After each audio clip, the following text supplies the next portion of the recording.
In this video, we're going over 21 rare coins that you do not want to be selling. These are extremely rare coins, and a lot of the time it is a very small detail you don't want to miss. We're going to go over all things related to coins. So let's hop right into this video. We're going over this 1971 quarter that sold for $4,320. Now, if you come across any of the coins in this video and you want to sell them, we're going to teach you exactly how to do that as well later on in the video. So sit tight and let's hop right into it. So first of all, we need to understand that the first year the United States Mint, where they produce coins, for the Washington quarter was in 1932. Now this one is a 1971, but essentially there are three main different mints that your coin can be produced at, and that is important. This example you see on the screen was produced at the Denver Mint. You can see that by a small little D mint mark down below. Now these mint marks can be located in different locations based upon the year the coin was produced. So you have the Denver Mint, you also have the Philadelphia Mint. Now Philadelphia minted coins will either have a P mint mark or no mint mark at all. And then you have the San Francisco Mint. Now this is very important because depending on how many coins were produced for that specific mint can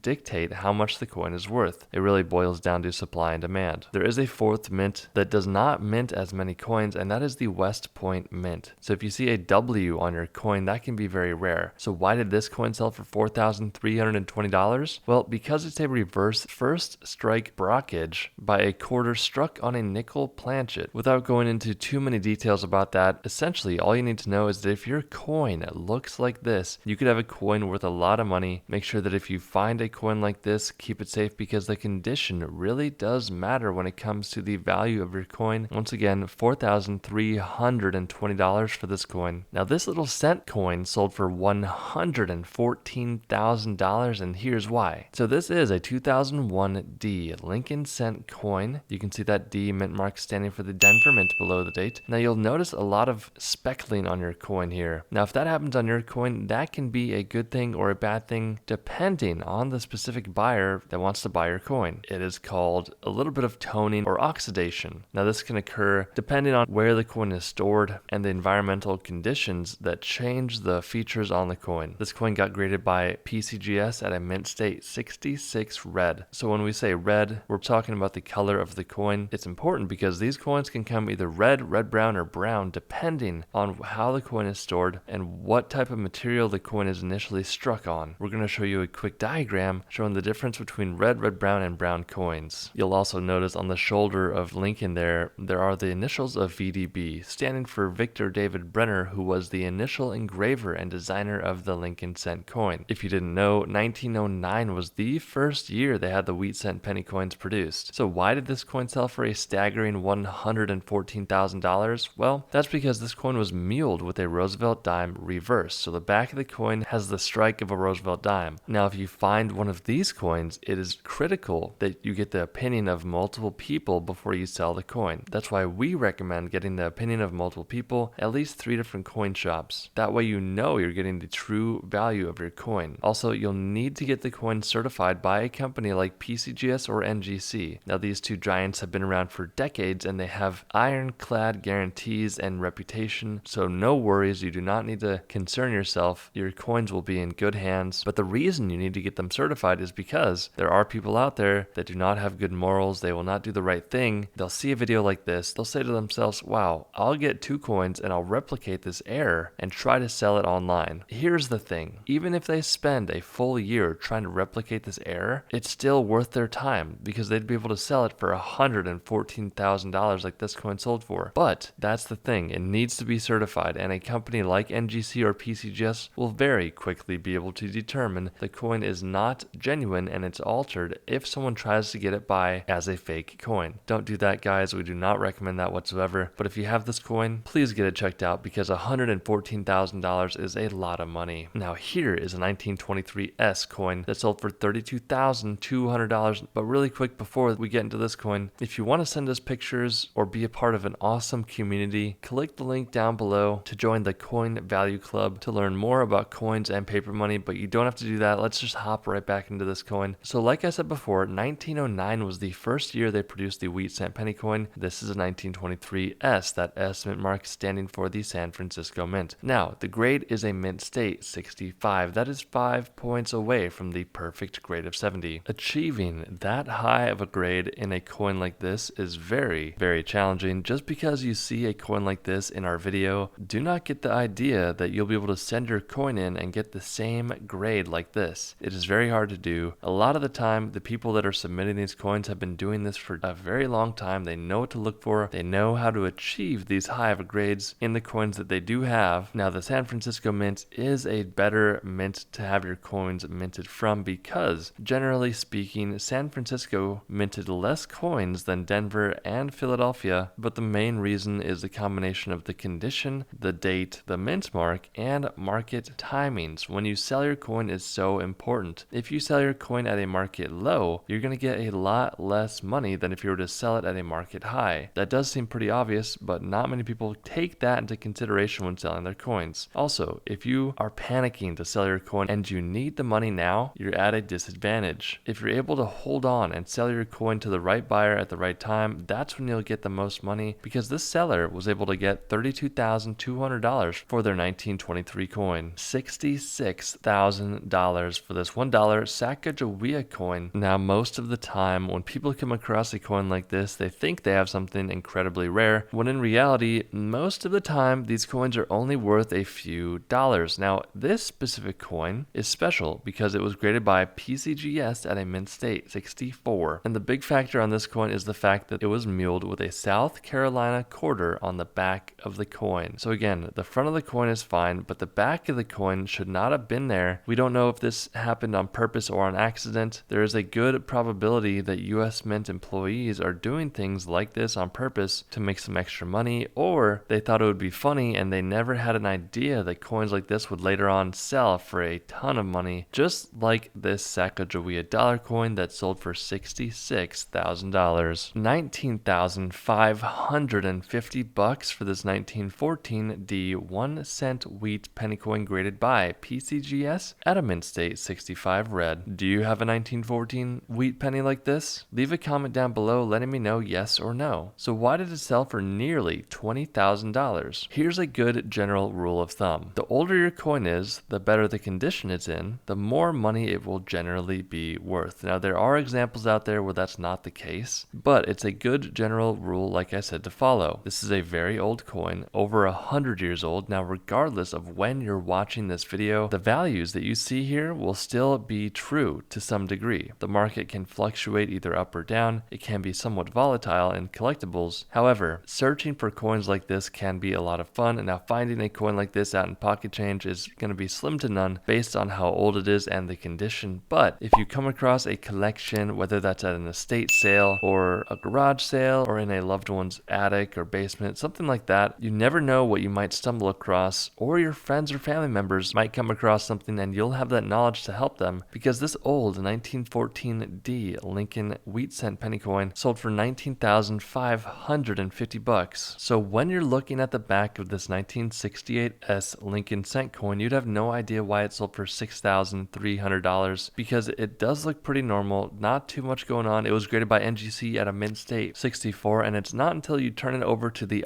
burst that you'll notice this coin had a Costa Rica 5 centavos planchet struck into the burst. This is such a unique and crazy error coin, very similar to that Sacagawea dollar coin we were talking about. How does something actually happen like this without it being totally intentional? I like to think that the people that work at a US Mint aren't doing bad things like this intentionally to try to make some extra money, but you never really know. Such a cool coin, and that's why it sold for $6,300. $3,840 for this 1920 1 cent coin graded by NGC at an XF40. So when you're looking at this coin, you're like, wow, this is a very beat up coin. It does not look like it's in the best condition whatsoever. That's because it graded at an extremely fine 40. This is the lowest grade we've gone over in this video thus far, but it goes to show that you don't need the highest graded coins ever for them to bring a lot of money. All you need to know is that you need a coin that is very rare, very valuable. Now, how do you tell if you have one of those coins? Well, this is a great example. This coin simply weighs the wrong weight and it looks bad. It looks wrong. It should not have looked like this. That's because the coin was accidentally struck on a 10-cent blank. So this should have been struck on a 1-cent piece of metal, but somehow, again, whether intentional or not by a US Mint employee, there was a 10-cent blank piece of metal that got struck on, causing causing this error. So how do you know if you have one of these coins? There's a few ways to tell, so pay close attention. The first way is going to be weighing your coin, getting a scale and seeing how much the coin weighs. Now the US Mint has a 10% acceptability differential rate, which means they allow for the coin to weigh 10% less or more because that falls within their acceptable quality control standards. But usually the US Mint is right on the money when it comes to the weight. Now realize that a coin that is heavily beat, worn down, and circulated can weigh a bit less because of the damage on the coin causing it to weigh less. However, this coin weighs significantly less at 2.4 grams if you have a 1920 1-cent wheat penny coin and it looks really bad like this and it weighs around 2.4 grams, you want to contact a rare coin expert. You can join our community by clicking the link down below, but make sure you get the full value of your coin because someone was able to find this coin out in circulation most definitely and sell it for $3,840. We really enjoy this type of coin. So this coin sold for $16,100. This is a 1922 wheat cent penny coin. And now looking at the front of the coin, it looks pretty bad, right? This coin graded by PCGS at a mint state 62 brown. So it still is in the mint state grade. Anything that is 60 and higher will achieve that uncirculated mint state grade, meaning that it never really went out into circulation. You got to realize too that during the minting production of these coins, the minting process is not the easiest on the coins. These coins are getting thrown around, tossed, and damaged by other coins. It is not a gentle process whatsoever unless you're talking about proof coins, but that's for a later time. This specific coin right here, again, sold for $16,100 because it is a 1922 no D with a strong reverse. So you want to be looking for a 1922 coin that has no D mint mark below the date, but here is the kicker. The back of the coin has to have a strong reverse. Reverse means the back of the coin, obverse means the front of the coin. So you need that combination there. You need the no D and you need the strong reverse. If you have one of them, it's not going to really get you there. Plus, you got to have a really nice grade like this one at the 62. Again, not the best grade. However, it's still an mint state grade. That's why it sold for $16,100. Here we have a 1959D 1-cent coin graded by NGC at a mint state 65 red and brown. This one little penny coin sold for $288 for a little cent coin. That's a lot of money. Now, why did it sell for so much money? Well, because if you're looking at the reverse, you can see that there was struck in silver streaks. Not entirely sure how this occurs during the minting process, but it did happen. Whether the alloy that it was produced on had a little bit of silver in it, or there was extra silver when they were striking the coins. Something like this will increase the value of your 1-cent coin, so pay close attention because it sold for $288, $16,800 for this 1944 1-cent coin. Now, if you're familiar with these coins, you'll know that in 1943, the US Mint started producing these coins that had a zinc-coated steel planchet in order to save bronze for ammunition. However, this specific coin in 1944 should have been struck on a bronze planchet and not on a zinc-coated steel planchet. So this coin got struck on the wrong piece of metal. This one also has been cleaned and it has some damage on it. It was graded by PCGS as genuine, and that's why it sold for $16,800. Here we have a 1956 coin that sold for $13,200. That's because this coin was graded by PCGS at a proof 69. This is a 10-cent Roosevelt dime. If you notice immediately, you'll see that this coin does not look like your average typical coin. That's because this is indeed a proof coin. Now, we will show you a diagram right here showing the difference between a proof coin and a normally issued business strike coin. Proof coins are all hand done one by one, and you can tell that a proof coin will have a shiny, almost mirror appearance to the backdrop or field of the coin. These coins are not going to be found, out in pocket change unless they somehow accidentally got put into circulation. And if they did get out in circulation, they would be extremely damaged. So there's a good chance that if you find a coin like this, it's going to be in a collection or handed down to you from a friend or a family member, because proof coins most of the time are going to be worth more money than a non-proof coin, but that's definitely not always the case. We do personally really like proof coins. They have a really good appearance to them, but this 1956 10-cent Roosevelt dime sold for $13,200. Now here's a 2004 D Wisconsin quarter that sold for $6,000. Now a lot of us are familiar with these Wisconsin quarters. However, there is a small detail on the corn stalk of these coins that we really got to look closely at. Now, these coins can come in 3 different varieties. So you have a coin like this that has an extra low leaf, then you have an example that has an extra high leaf, and then you have a no leaf example. This one being an extra low leaf will increase the value of the coin. We will show you that diagram showing the difference between all 3. So if you ever come across a Wisconsin quarter like this one, look for that extra low leaf. Now there are examples, like I said, that have that extra high leaf that also can demand a premium based upon the condition of the coin. Keep a close eye out for those coins because this one sold for $6,000. $16,800 for this 1911D 1 cent coin graded by NGC at a mint state 67 red. Now this coin right here is only a few years away from the 1909 coin, which was the first year these coins were ever produced when it comes to the wheat cent penny coins. Again, these coins were produced by Victor David Brenner. He was the engraver and designer of these coins. Now a coin that is over 100 years old, it is exceptionally challenging to get a mint state 67 grade like this. Again, this coin is only 3 points away from that perfect grade of 70, and it's such an old coin. Keep this in mind too. Companies like NGC and PCGS have what's called a population report based on how many coins were graded. So for this specific example, NGC has only graded 3 of these coins in a mint state 67, and there are 0 coins that have graded higher. That means there are no 68s, 69s, or 70s when it comes to the 1911D wheat cent penny coin. Now let's say that someone got a mint state 68 grade and they had the only one graded ever. The population report would say there's only 1 coin that got the 68 grade. If this coin was to somehow upgrade to a mint state 68, this coin would be worth at least $50,000 or $60,000. However, $16,800 for this coin is still a lot of money. If you have a 1911D 1 cent wheat penny coin like this coin, keep it very safe even if it's not in this good of condition, because this one sold for $16,800. $3,220 for this 1999 S 25 cent Delaware silver quarter. It graded by PCGS at a proof 70. So we know what a proof coin is. We know what that looks like. That field or the backdrop of the coin will look like a mirror. This one achieved the perfect grade of 70, which is a very challenging thing to do. Pretty much regardless of what coin you get at the 70 grade, that 70 is a really hard grade to get. It will dramatically increase the value of your coin, but essentially it means the coin is spotless. It cannot get any better. It is nearly perfect. There are little to no imperfections on the coin, at least without some sort of magnification. Now I don't want to get your hopes up too much because the majority of the time, if you come across a 1999 25 cent Delaware quarter like this, it is not going to achieve that 70 grade. However, this one got that 70 grade, and that's why it sold for $3,220. This 1973 S 25 cent Washington quarter sold for $4,080, and here's why. So once again, this is a proof coin, but that's not the main reason why it sold for $4,080. Without question, in our minds, one of the biggest reasons why is because 1, the grade is very high, and 2, this coin was accidentally struck on a 5 cent planchet. That's right, guys. So the piece of metal this coin was struck on was the wrong size. It was meant to be struck on a 5 cent nickel coin. However, whether intentional or not, a Mint employee accidentally let this one go through. It went through quality control. Now again, proof coins are done by hand individually by Mint employees. This means someone either did this on purpose or not. Now just imagine a Mint employee getting 10 or 20 of these on purpose and then taking them home later to sell them 20, 30 years later to make a fortune off of their 25 cent coins. Now, did this happen? Probably not, but you never really know what's going on behind the scenes. Again, $4,080 for that one. $7,200. This is a 1972 1 cent Lincoln coin. Double denomination error is what they call this. Overstruck on a 1964 silver dime graded by PCGS at a mint state 63. Such a wild coin here. Now you got to be very careful because there are people out there that will see a video like ours and they will try to replicate this error by getting some sort of heavy machinery like a hydraulic press or like a hammer and smacking coins together to make them appear to be like this error. This coin should have never gotten past quality control, but it did, and it sold online for $7,200. We thought this coin was really cool. So this 1942 coin went out into circulation for quite some time. It got the AU, meaning almost uncirculated 50 grade. So someone eventually noticed that something was wrong with this coin. this coin was accidentally struck on an overweight planchet. So like I said before, there's a 10% acceptability rate. This coin, however, is much higher than that normal rate. That's because this coin weighs 4 grams. That's way too much weight for this coin. We do recommend picking up a scale if you are into coin collecting or want to know more about your coins or possibly selling them. This person definitely did the right thing getting the coin graded, because when it comes to errors like this, you really should consider getting them graded, because it's hard to really tell if you're trying to sell the coin online that, hey, the coin weighs 4 grams. The best part about grading companies like PCGS and NGC is the fact that they give the collector and buyer more assurance that what they're buying is a genuine error like this one. Again, this coin sold for $121. Whenever we see coins like this, it really is mind-blowing. This coin sold for $4,600, and that's because this 1970S Washington quarter graded by NGC at a proof 64 was accidentally struck on a struck Philippine 25 centavos coin. So this Philippine centavos coin had already been struck before it went through the hopper to be struck by a Washington quarter. What a wild error this one is. If you come across any weird looking coins like this, you want to get it looked at by a coin expert or a coin community like ours. You can click the link down below to check it out. But what we do want to avoid happening to you is you seeing a video like ours, you taking it to a pawn shop, and the pawn shop owner offers you a few $100s, and in your mind you may be thinking, wow, that's a great deal, I'm turning 25 cents into hundreds of dollars, when in reality that pawn shop owner goes ahead and flips it, sells it for $4,600 like this one did. You got to be very careful. Find someone with specific knowledge that's going to help you find the true value of your coin. Again, $4,600 for this one. We won't spend a ton of time here, but we thought this was amazing. This is a Buffalo nickel that sold for $258,500. That is a lot more money than your typical Buffalo nickel. We're a big fan of Buffalo nickels. We think they're amazing coins. This one has a very small detail you want to be paying attention to. So first of all, this coin graded at a mint state 65. Now that alone makes this coin very rare and valuable, but the big factor is the fact that this is a 1918/7 Buffalo nickel. So if you look at the last digit in the date there, you can see that very clearly there is a number 8 and a number 7 there. This is a very sought after error. So if you're ever going through your 1918 or 1917 Buffalo nickels, you want to be paying close attention to this one, because this coin again sold for $258,500. $456,000 for this 1975 10-cent Roosevelt dime graded by PCGS at a proof 68. So to point out that elephant in the room, this coin looks amazing. It has a very royal purple and gold appearance to that toning there. A very eye-appealing coin we have here, in combination with an incredibly high grade of a 68 that's only 2 points away from the perfect grade of 70. Now something very important to see here on this coin is that this coin looks very similar to a normal coin that's only worth 10 cents. So this is where you have to pay attention, guys. So look close. This coin is a proof coin that is missing an S mint mark. So every 1975 10-cent Roosevelt dime that is a proof coin should have an S mint mark. Now, 1975 coins from the Philadelphia Mint also don't have a mint mark, but they look very different than a proof coin. We get questions on this coin a lot. Essentially, this San Francisco minted proof coin is missing that S mint mark. It needs to have an S mint mark, and that's what allows it to be very rare and valuable. Now, this sale of nearly $500,000 coming in at $456,000 is a bit of an anomaly. The timing just had to be right. There's likely a bidding war that happened where two buyers or more really wanted this specific coin, so they went ahead and bid each other up all the way to this amount. This is indeed a very phenomenal looking coin, a beautiful coin. That's why it sold for $456,000. $840,000 for this 1943